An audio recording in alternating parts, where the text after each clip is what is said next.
The first sound is not explosions. It's engines, thousands of them. A low, synchronized thunder that vibrates through the pre-dawn fog like the breath of something immense and inevitable. June 6, 1944. 5:47 a.m. Normandy coast. General Lieutenant Dietrich Kreis stands at the observation post overlooking Omaha Beach. His binoculars tremble slightly, not from fear, but from the weight of what he's seeing. The fog is lifting, and beneath it, the channel is no longer empty. Ships. Hundreds of them. No, thousands, stretching from horizon to horizon in formations so vast they seem to bend the curvature of the earth. Battleships, cruisers, destroyers, landing craft bobbing like insects on black water. The entire ocean has become a steel carpet pointed directly at his beach. Behind him, a junior officer whispers something in German. Kreis doesn't respond. He's counting. 100, 200, 500. He stops. There's no point. You don't count an ocean. For 2 years, he believed. Every bunker poured. Every gun emplacement calibrated. Every mine planted in the sand. The Führer himself declared it. Festung Europa. Fortress Europe. The Atlantic Wall would hold. It had to. Because if it didn't, the war was over. Kreis lowers his binoculars. His hands are steady now, not because he's confident, because certainty and doubt have collapsed into the same cold realization. They were wrong. The defensive doctrine, the confidence in concrete and wire, the belief that any invasion force would break against the cliffs like waves against stone, all of it fiction, comfortable, strategic fiction that dissolves the moment reality arrives with 7,000 ships and 156,000 men. Somewhere to his left, the first naval shells begin to fall. The sound is biblical, a tearing of sky and earth simultaneously. The bunkers shudder. Dust falls from the ceiling in fine streams. A radio crackles with panicked reports from neighboring sectors. They're everywhere. We can't. Static. Kreis picks up his own radio. His voice is calm, unnaturally calm. Because what do you say when the impossible has just become inevitable? When your entire strategy was predicated on an enemy that would never come in this strength, at this scale, with this precision? You say what trained men say when the world ends before breakfast. All units, hold your positions. Wait for them to reach the sand. He places the radio down gently. Through the slit in the concrete, he watches the first wave of landing craft push through the surf. Tiny, fragile, filled with men who are about to step into the most lethal beach in Europe. And yet, the ocean behind them doesn't shrink. It multiplies. This is the story of the moment certainty died. When German generals realized they weren't defending a coastline, they were standing in front of an avalanche, and the avalanche had already begun to fall. Rewind 18 months. January 1943, Berlin. The High Command is still drunk on invincibility. The map of Europe glows red with Nazi occupation, from the Arctic Circle to the Sahara, from the Atlantic to the gates of Moscow. Hitler's empire spans 3.9 million square kilometers. It is the largest territorial conquest since Genghis Khan, but empires have edges, and edges can bleed. Field Marshal Erwin Rommel is given a task that sounds simple. Make the French coast unbreachable. Stop the inevitable Allied invasion before it can gain a single meter of ground.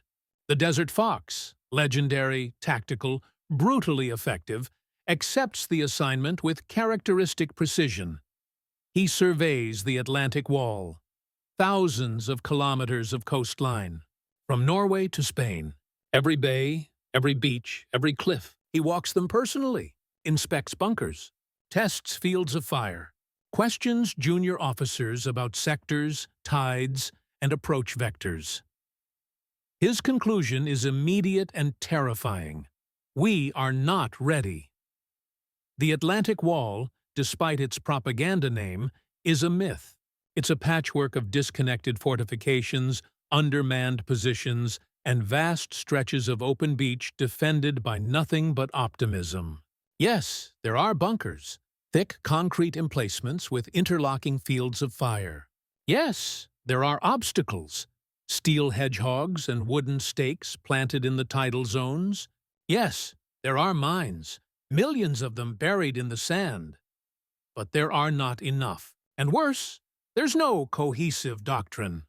Rommel begins to build one. He orders obstacles multiplied, mines laid in densities that would make the beaches into killing fields before a single shot is fired. Bunkers reinforced, artillery positions hidden and hardened. He demands millions of tons of concrete, steel, and wire.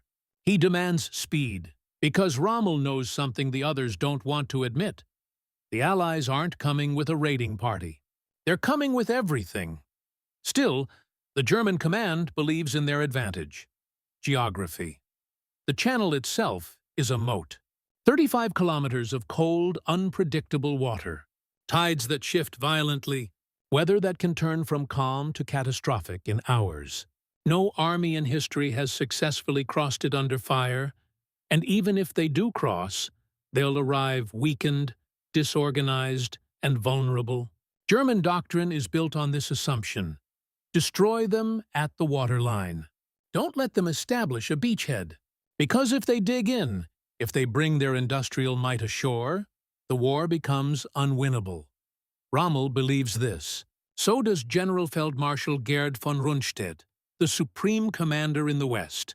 So does Hitler. They argue about how to defend, whether to fight at the beaches or hold reserves inland for counterattack. But they agree on the fundamental truth. Allies can't bring enough force to overwhelm the Atlantic Wall. The logistics are impossible. The risk is suicide. Any invasion will be Dieppe all over again.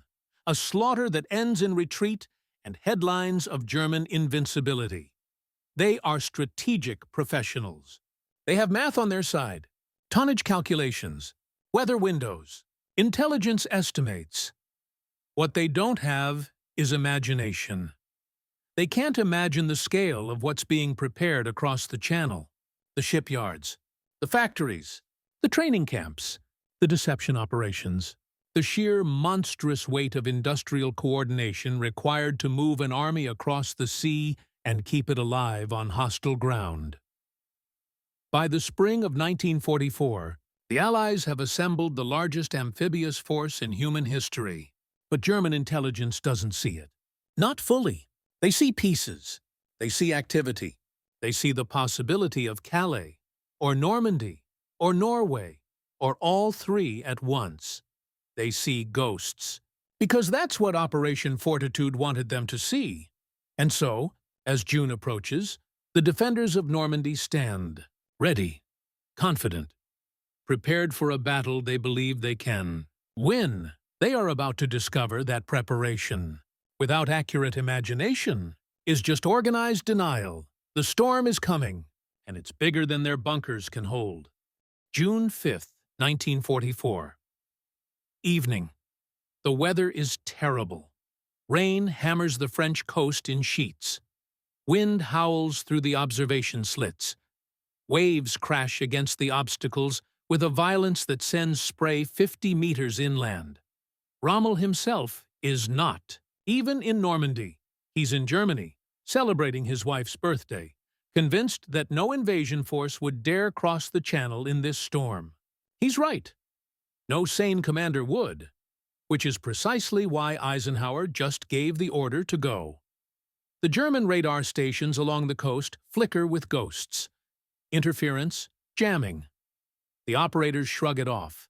Happens all the time when weather gets rough. A few report unusual readings over the channel, but nothing concrete. Just noise. Just static. The kind of atmospheric distortion that makes shadows look like fleets. Except this time, the shadows are real. By midnight, the first waves of Allied paratroopers are already falling through the darkness. 23,000 men dropped behind enemy lines. American 82nd and 101st Airborne, British 6th Airborne. They land scattered, miles off target, separated from their units, tangled in hedgerows and flooded fields. Some drown in the marshes Rommel flooded as defensive obstacles. Others land directly on German positions and die before they hit the ground. But enough survive. Enough to begin cutting phone lines, blowing bridges, seizing crossroads, creating chaos in the dark. German commanders receive fragmented reports. Paratroopers near Sainte-Mère-Église, commandos at Pegasus Bridge, small units, maybe diversionary. Hard to tell in the storm. They request permission to move reserves. Permission denied. High Command isn't sure if this is the real invasion or a feint. Calais is still the logical target. Normandy could be a distraction, so they wait. And while they wait, the ocean fills with iron. By 2 a.m., the invasion fleet has crossed the channel. 7,000 ships moving in coordinated columns through the darkness, minesweepers leading, battleships and cruisers behind them, destroyers flanking, and thousands upon thousands of landing craft, Higgins boats, LCAs, LCTs, each packed with soldiers who haven't slept, who are soaked with rain and seawater, who are vomiting over the sides from seasickness and fear. The ships don't announce themselves. They glide through the storm like apparitions. Running lights off. Radio silence. The only sound is engines and water, and the low collective heartbeat of 156,000 men preparing to step into history. At 3 a.m., a German patrol boat stumbles into the edge of the fleet. The crew stares, radios frantically. The message reaches headquarters. Massive enemy fleet approaching Normandy sector. The response is disbelief. How massive? The patrol boat captain tries to describe it. He can't. There are no words. The sea is made of ships. The message is filed. Escalated. But it's too late for escalation. By the time anyone with authority reads it, the naval bombardment has already begun. 50s a.m. The darkness splits open. Battleships fire. The sound is not an explosion. It's a physical force, a concussive wave that travels through the ground, through the bunkers, through bone.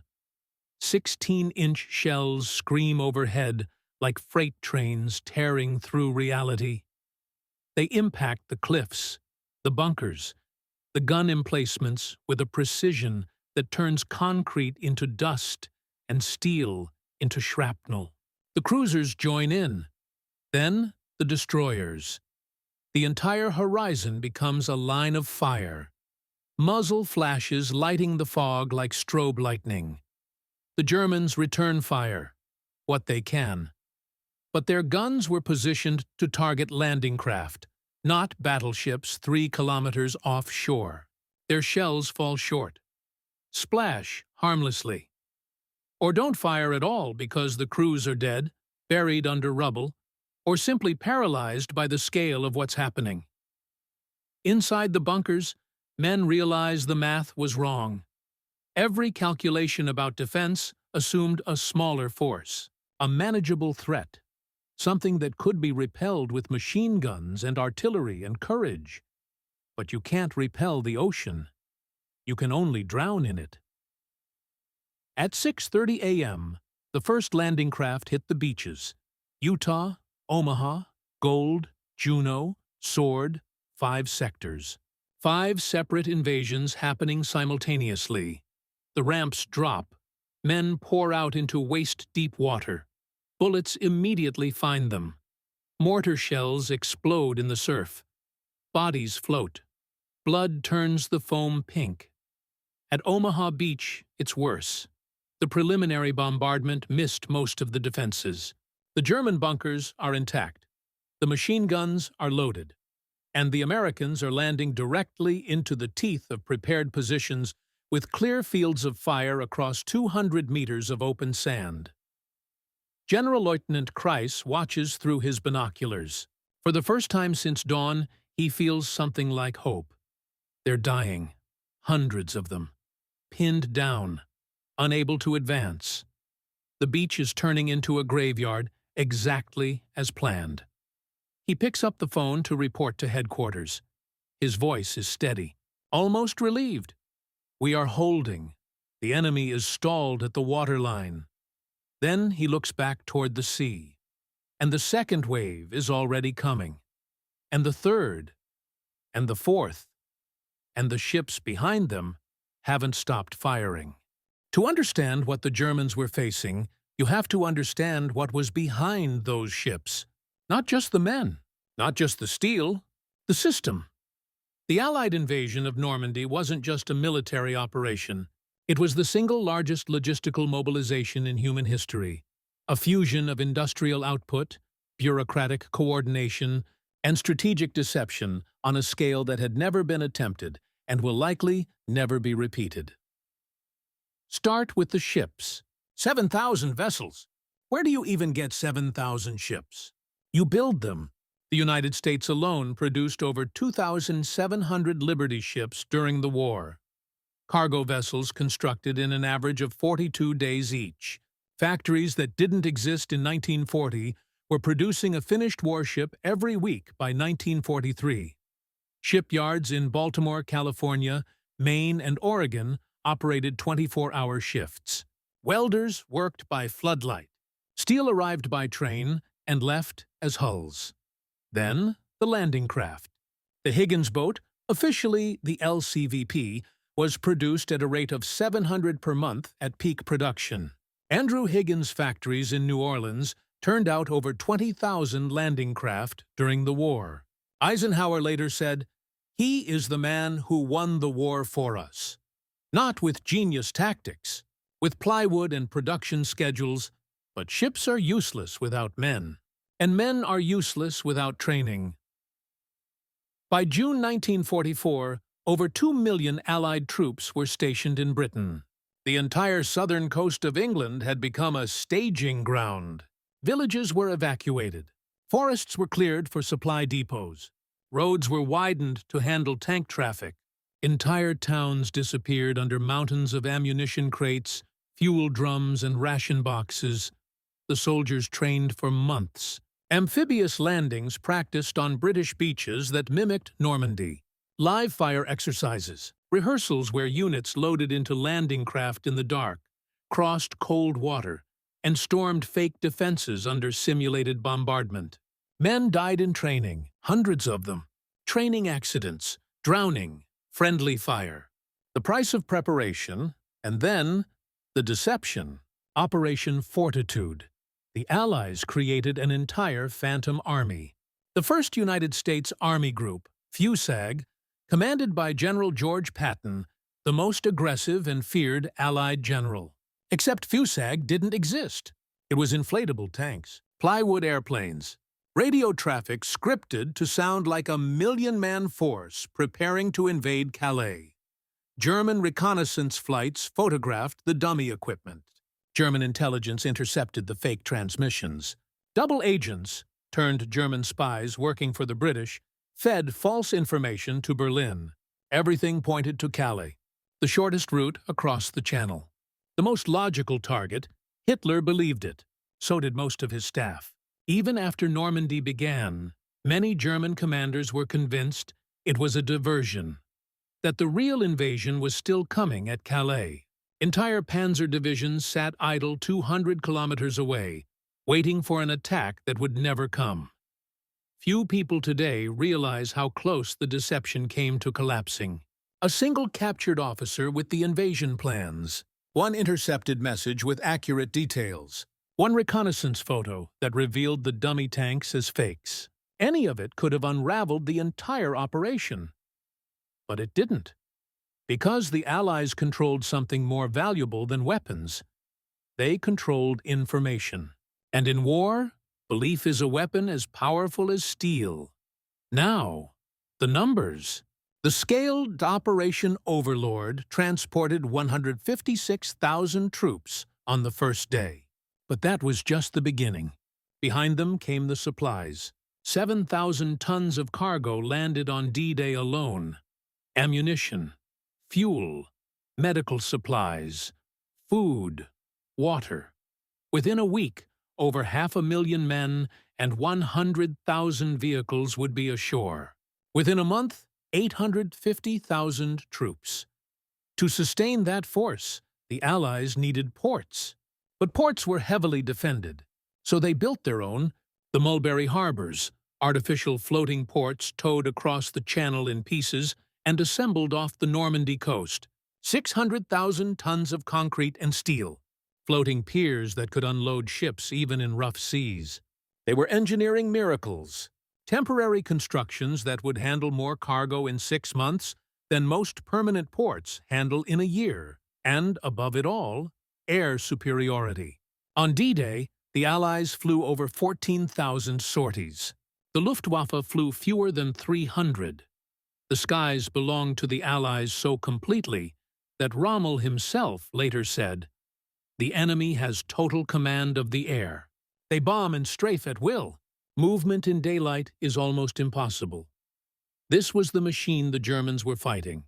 Not just an army, an industrial leviathan, a nation that could outproduce the rest of the world combined, that could train millions of soldiers while simultaneously feeding Britain and Russia, that could coordinate logistics across 2 oceans and 3 continents without collapsing under its own weight. Germany had courage. It had discipline. It had veteran soldiers and brilliant commanders and defensive positions built into cliffs and bunkers. But it didn't have 7,000 ships. It didn't have factories producing a bomber every 63 minutes. It didn't have the GDP to sustain a war on 4 fronts while also feeding its people. The Atlantic Wall was not defeated by heroism. It was defeated by math, by production lines, by the cold, relentless arithmetic of industrial warfare. Rommel understood this. In his reports, he warned that Germany was fighting a war it couldn't win, not through lack of bravery, but through lack of resources. He begged for reinforcements, for more concrete, for permission to position tanks closer to the coast. He was ignored, or worse, believed but unfunded.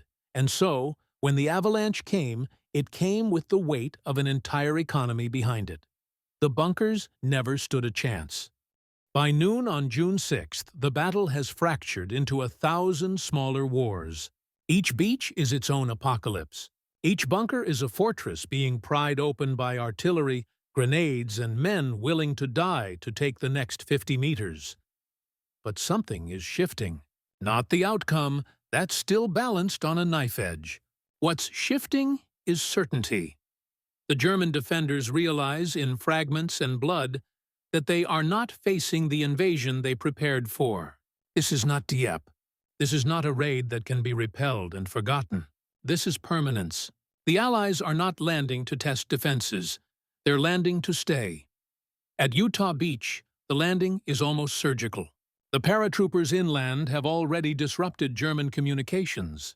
The naval bombardment was accurate. American troops push off the beach within hours, linking up with the 82nd Airborne. Casualties are light, fewer than 200. The defenses crumble not because they fought poorly, but because they were overwhelmed before they could organize. At Gold and Juno and Sword, the British and Canadian sectors, the pattern repeats. Brutal fighting, heavy casualties in the first minutes, then saturation. More men than the defenders have bullets. More tanks than they have anti-tank guns. The bunkers fall one by one. Flamethrowers, grenades down ventilation shafts, combat engineers blowing doors with satchel charges. By evening, British forces are 6 miles inland. Canadians have taken several villages. The beachheads are expanding. Not easily, not cleanly, but expanding. And then there's Omaha. Omaha Beach is where the plan nearly dies, where American forces land under fire so concentrated it turns the surf red, where bodies pile against the seawall because men have nowhere to go. Forward is machine guns, Backward is drowning, where medics are hit before they can treat the wounded, where officers are killed before they can give orders. For 4 hours, the Americans are pinned, immobilized, dying. German commanders watching from the bluffs believe they've won. The reports to headquarters are confident. Enemy suffering catastrophic losses. Attack faltering. Omaha sector holding. But the Americans don't retreat. They can't. There's nowhere to go. The landing craft behind them keep coming. More men, more equipment. The beach becomes so crowded with soldiers and vehicles that there's no room to maneuver. So they do the only thing left. They attack. Not in organized waves. Not according to plan. In ones and twos. Small groups led by sergeants and privates. Men who crawl through the sand. Who use blown-up tanks as cover. Who inch toward the bluffs under fire because staying still means death. One destroyer captain. Commander. Joseph McCoy of the USS Carmack sees the carnage and makes a decision that violates every rule in the Naval Handbook. He brings his ship within 800 meters of shore, close enough to see individual soldiers, close enough that running aground is a real risk. And he opens fire on the German bunkers at point-blank range. Other destroyers follow. They become floating artillery, smashing pillboxes that were supposed to be invulnerable to naval fire. By 1:00 p.m., the first Americans reach the top of the bluff. By 3:00 p.m., engineers have blown gaps in the wire. Tanks start moving off the beach. Slowly, but moving. General Lieutenant Kreis receives the reports. His confidence erodes with each update. They're off the beach. They're pushing inland. We need reinforcements. We need armor. The reinforcements don't come.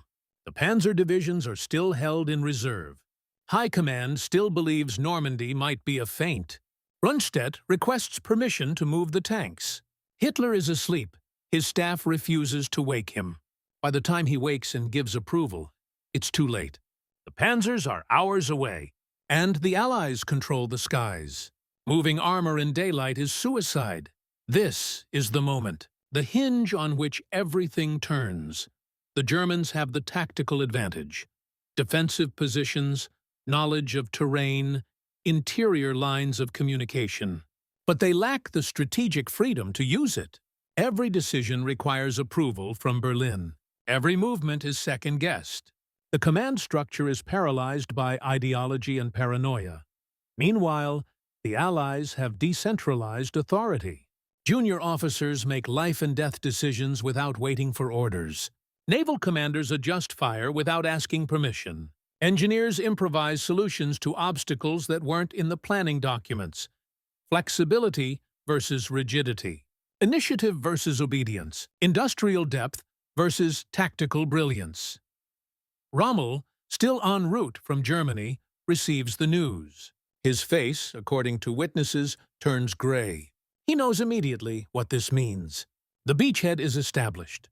The Allies have a foothold, and once they dig in, once they bring their full strength ashore, the war in the West is over.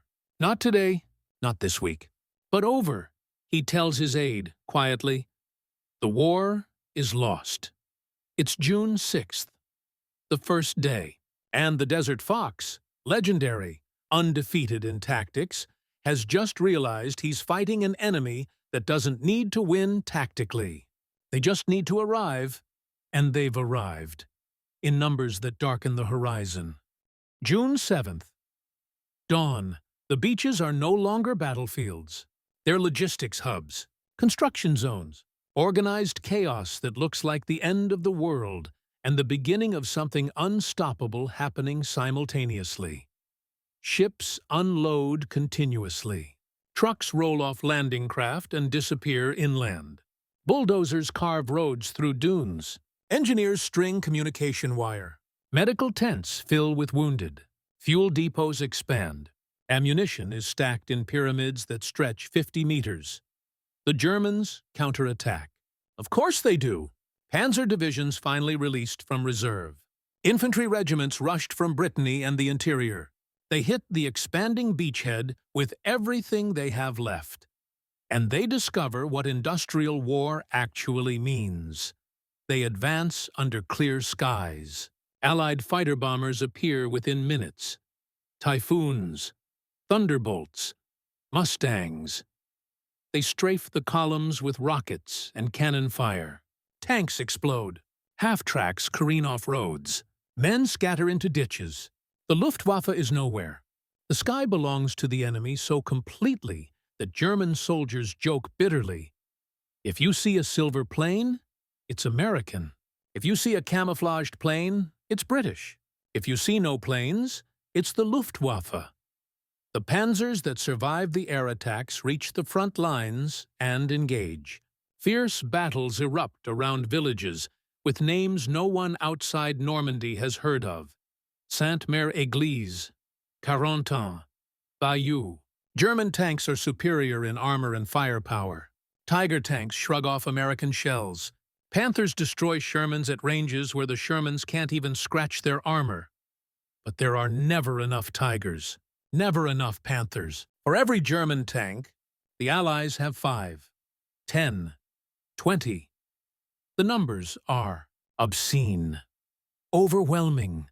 The Americans lose 3 Shermans, destroying a single Tiger and consider it an acceptable exchange, because 3 more Shermans are already rolling off the ships.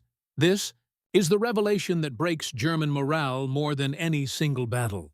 They're not losing because they're weaker. They're losing because their enemy has made weakness irrelevant through sheer volume. A Wehrmacht captain writes in his diary, "We destroy their tanks and more arrive.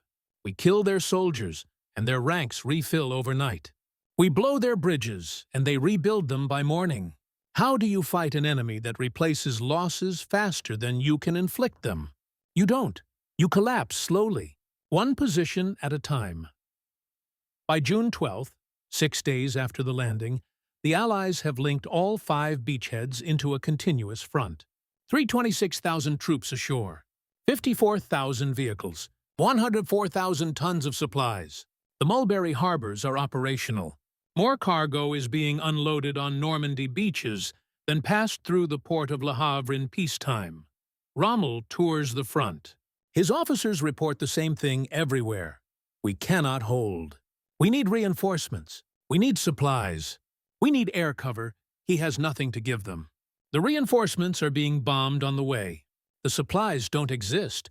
German factories are being pounded day and night by Allied strategic bombers. The air cover is a fantasy. The Luftwaffe has been bled white over 3 years of attrition. Rommel meets with Rundstedt, 2 of Germany's most capable commanders. They speak plainly, privately, the kind of conversation that could get them executed if the wrong person overhears. "We must make peace," Rommel says. "The war in the West is unwinnable." Rundstedt nods slowly. "You should tell that to the Führer." "Will you come with me?" "No, he'll have us both shot," they laugh. Bitter, exhausted laughter. The laugh of men watching an empire collapse and knowing there's nothing they can do but count the days until the end. The counterattacks continue. German soldiers fight with ferocious courage. They hold villages until they're surrounded. They defend crossroads until they're overrun. They retreat, regroup, and fight again. Not because they believe in victory, but because retreat without fighting means execution. Because their families are hostages to the regime. Because men at war do what men at war do. They fight until they can't. But courage without support is just slow death. The Atlantic Wall, the fortress that was supposed to be impregnable, has been breached. The reserves that were supposed to push the Allies back into the sea never arrive in time or in strength. The Luftwaffe that was supposed to dominate the skies is absent. The U-boats that were supposed to sink the invasion fleet barely scratch it. By June 30th, 1 million Allied troops are in France. The breakout from Normandy is only weeks away. After that, Paris, then the Rhine, then Berlin. The Germans know it. The Allies know it. The only question left is how long the dying takes. On July 17th, Rommel's staff car is strafed by Allied fighters. He's critically wounded, hospitalized. He'll never return to command. 3 months later, implicated in the plot to assassinate Hitler, he'll be forced to take poison. The Desert Fox, undefeated in Africa, dies not in battle, but in disgrace. Killed by the regime he served, the Atlantic Wall held for 6 hours. The illusion of invincibility died with the sunrise, and the ships, 7,000 of them, kept unloading. The beaches fall silent. Not immediately, not cleanly, but slowly, as the war moves inland and the Normandy coast transforms from battlefield to memory. The scars remain. Bunkers, shattered and empty, stare out at the sea with blind gun ports. Rusted metal obstacles lean in the sand like gravestones. Craters pock the cliffs. In some places, you can still find shrapnel if you dig, but the sound is gone. The thunder of engines, the scream of shells, the small arms fire that crackled like static across the beaches, all of it replaced by wind and waves, and the cries of seabirds nesting in the ruins. The human cost is almost unbearable to comprehend.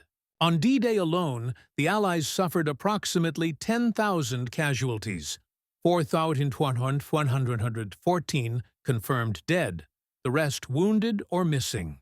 At Omaha Beach, where the fighting was worst, nearly 2,400 Americans were killed or wounded in a single morning. The German casualties are harder to pin down. Estimates range from 4,000 to 9,000 on June 6th. But that's just the beginning. Over the next 77 days of the Normandy campaign, German forces suffered over 200,000 casualties. Killed, wounded, captured. Entire divisions were destroyed. Units that entered the battle at full strength were reduced to scattered remnants. And the civilians. Always the civilians. French towns obliterated by naval bombardment. Families killed in their homes by stray shells. Refugees streaming inland with nothing but the clothes they wore. Approximately 20,000 French civilians died during the Normandy campaign, not from German brutality, but from Allied firepower.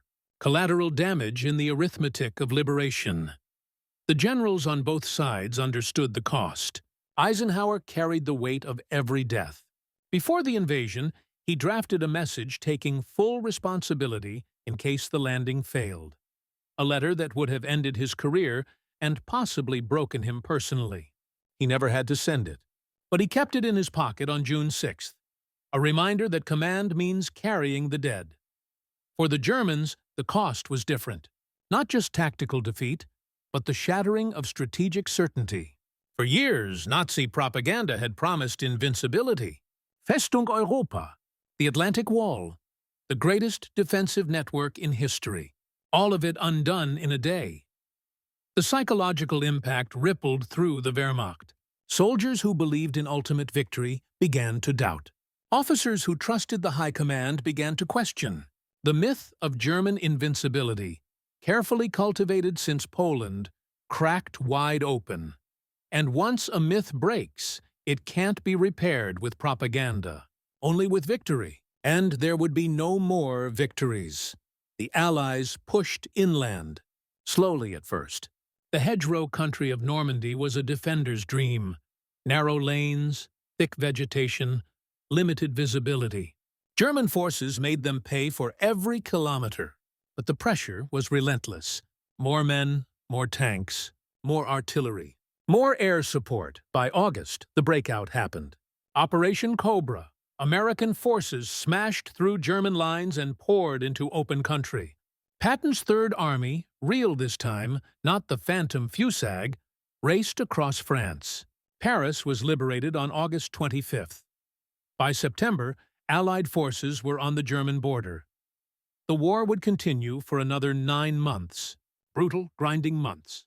The Battle of the Bulge, the crossing of the Rhine, the final collapse of the Third Reich. But the outcome was no longer in doubt. June 6th decided it. Everything after was execution. Few of the German commanders survived to see the end. Rommel was dead by October. Rundstedt was dismissed. Kreis was killed in action in August, still commanding his battered division as it retreated toward Germany. The bunkers they built still stand. You can visit them, walk through the dark corridors where men waited for an invasion they thought they could stop. Stand at the observation slits where Kreis watched the horizon fill with ships. Touch the concrete, still cold, still solid, still useless. In the American cemetery at Omaha Beach, 9,388 white crosses and stars of David stand in perfect rows overlooking the sea. They face west, toward home, toward a country most of them would never see again. On the German side, there are fewer memorials, smaller, quieter. Some were soldiers drafted into a war they didn't choose. Others were true believers. All of them are equally dead. War doesn't care about belief. It only cares about math. And on June 6, 1944, the math said the Atlantic Wall would fall. It just took 7,000 ships to prove it. History remembers D-Day as a triumph. And it was a logistical miracle, a strategic masterpiece, a turning point that saved Europe from tyranny. We celebrate it, honor it, build monuments to it. But we rarely ask the uncomfortable question, what if the defenders had been right? What if the Atlantic Wall had held? What if the Allies had been thrown back into the sea? What if the belief in impregnable defense had been proven true instead of catastrophically false? The answer is sobering. The war would have continued. The Eastern Front would have ground on, consuming millions more lives. The Holocaust would have run its full course. Strategic bombing would have intensified until European cities were ash. Perhaps another invasion attempt.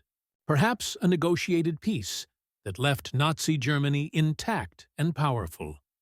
The world we live in, the international order, the alliances, the freedoms we take for granted. All of it hinges on what happened in a few square kilometers of French beach on a single morning in June. But here's what haunts historians who study D-Day deeply. It almost didn't work. The weather window was impossibly narrow. Eisenhower made the call to go based on a 24-hour break in storms, a gamble that meteorologists called borderline insane. If he'd waited another day, the weather would have closed in for weeks. The entire invasion force would have had to stand down, secrets potentially compromised, surprise lost. The deception almost failed. German intelligence was one captured officer away from discovering Operation Fortitude was a fabrication. If they'd reinforced Normandy instead of holding divisions at Calais, the beaches would have been unbreachable. At Omaha, the battle balanced on the decisions of junior officers, lieutenants and sergeants who weren't in the plan, who improvised solutions that saved thousands of lives. If a few more of them had been killed in the first wave, if the naval destroyers hadn't violated protocol to provide close fire support, the beach might have remained a killing field until nightfall. This is the forgotten truth. D-Day succeeded not because it was perfect, but because when everything went wrong, the people who remained made it right. The German generals believed in systems, fortifications, doctrine, the superiority of central planning and strategic certainty. They built their defenses according to theory and waited for reality to conform. The Allies believed in something more dangerous, adaptability. They planned meticulously, then gave their people the authority to throw the plan away when circumstances demanded. They trusted sergeants to make generals' decisions. They trusted destroyer captains to risk their ships. They trusted that industrial capacity and human initiative could overcome tactical disadvantage. One side built a wall and expected it to hold. The other side built 7,000 ships and a culture that rewarded solving problems over following orders. Guess which one won?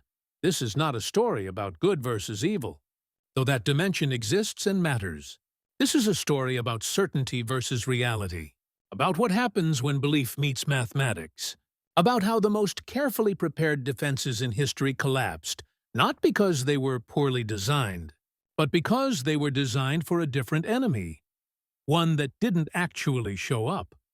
The Germans prepared for the invasion they could defeat. The Allies brought the invasion that couldn't be stopped. And 80 years later, the lesson remains uncomfortably relevant. How many modern strategies are built on comforting assumptions about what's possible? How many defenses are prepared for threats we want to face, instead of threats that actually exist? How many times do we mistake our plans for reality until reality arrives with overwhelming force? The Atlantic Wall didn't fail because it was weak. It failed because strength without accurate imagination is just expensive failure waiting to happen. If you're still here, you understand something important. Forgotten truths matter more than celebrated myths. The story of D-Day isn't just about heroism, though there was heroism beyond measure. It's about what happens when certainty meets scale, when doctrine meets improvisation, when a wall meets an ocean. Keep these truths alive. Not to glorify war, but to understand its patterns. Because the next time someone tells you a defense is impregnable, a strategy is foolproof, or a position is unassailable, remember this. On June 6, 1944, the ocean filled with ships. 7,000 of them. The bunkers still stand. The guns still point toward the beach. But the engines are silent. And the horizon, once darkened by steel, is empty now, except for memory.